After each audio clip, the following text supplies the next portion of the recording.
Hi Stuart. Hello. Hi. New album.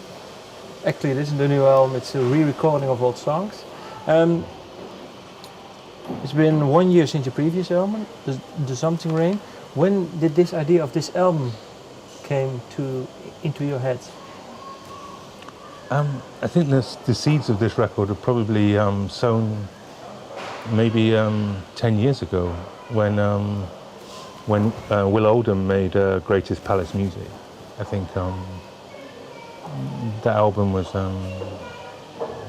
him taking some of his scratchy kind of lo-fi songs from his previous albums, taking them to Nashville and turn them into these bright, shiny country anthems, I think, in a way, and which, I suppose I was kind of skeptical of, being a fan, and then I was slightly nervous, like putting the needle on the record kind of thing. But I thought it was a fantastic record, fantastic move by him, and some of my favourite songs I have two versions of now, I think, and I like both versions for different reasons. And I think it's probably I think the idea for it was probably sown then. I think I forgot all about that, But I think when we came to think about this year, this year's 20 years since our first album was released. It felt like it should be time. We should mark it in some way, I think, and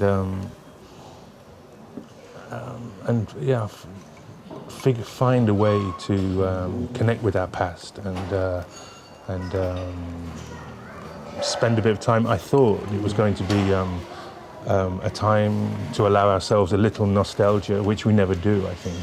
But it ended up being something different, and I think that was the biggest kind of surprise about it, really. I think. You said it ended something different. In what way for you? Because I think I was expecting, like I say, a certain feeling of nostalgia. But really, at the heart of this record is what drives it. I think is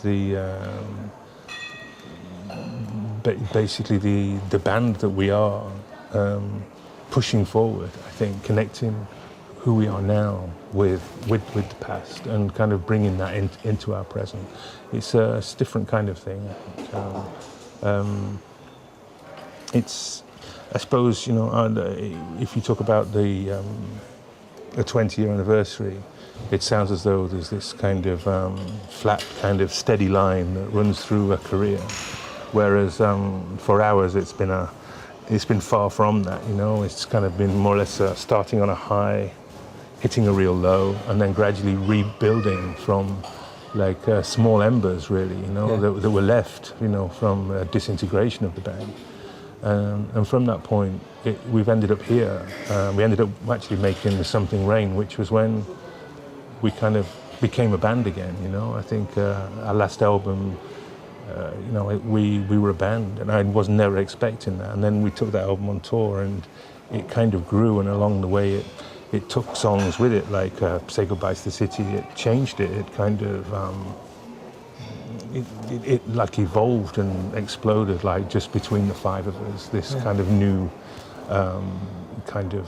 group that we are kind of now, and I think that's kind of what's at the centre of the record. There's lots of different reasons for different songs about why this song's on the record, why this song's on the record, but I think at the heart of it is that kind of energy of the group. You said, well, before we go into the songs on the album, you said 20th anniversary. Why is it special? Why 20 years? Why not 15 or 25 or I don't 10? know. I mean, I think it's 20 years since our first album came out, and that we made our first album, which is more relevant to us, But I think I think it's something to. I think maybe for our path that we've taken, maybe there is an element that we shouldn't even be here in the first place. That our band had a natural kind of life expectancy that maybe it should have finished 10 years ago, but something kept it together. Something that something strong that I didn't even recognize at the time. You know, it kind of kept it together, and from there, it's just been kind of rebuilding itself in a different way. You know, You said something strong kept it together. Well, because you made a solo album.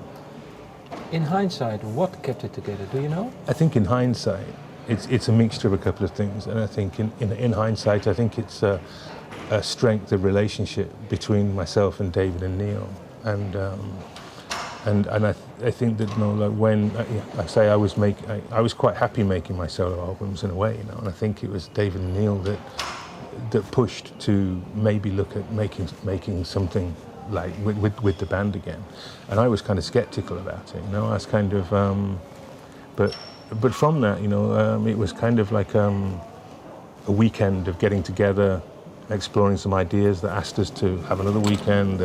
That gradually something built out of that, and what built out of that was the Hungry Soul. But I think for that record, it was kind of still, you know, like myself, David, and Neil with guests kind of thing. I think from that point, it's ended up with the Something Rain, and like now, where it's very much about, just as much about Earl Harvin and about Dan McKenna as part of the band, and what all of those new relationships, what they kind of bring, really. You know.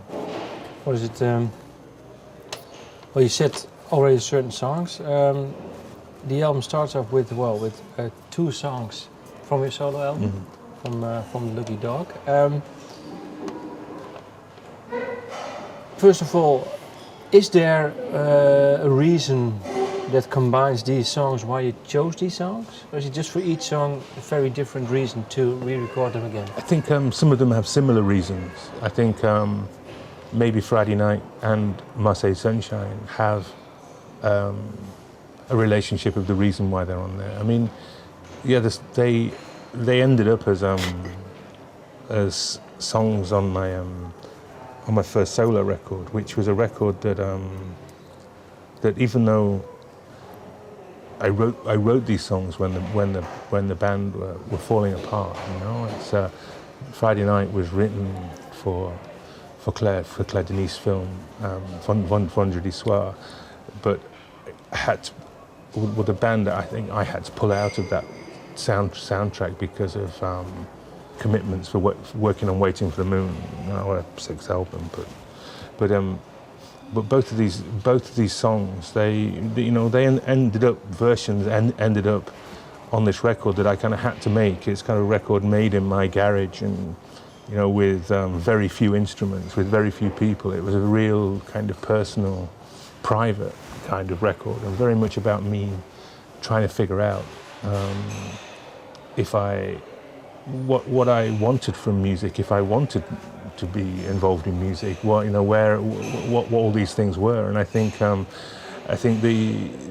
but that's not necessarily how the songs were written. And I think that Marseilles Sunshine was written for an orchestra, you know, and but at that time I couldn't go near an orchestra, and I think we just made Waiting for the Moon, which is a very orchestral record, and I just it wasn't right for me to enter into that world at that time. I needed to be kind of alone, I think. So when the idea of this record came, like Marseilles Sunshine was like kind of like around the top of the list, you know. Finally, this song I can be true to this song, and it can become the orchestral piece that it always kind of wanted to be when we wrote it. You know, so.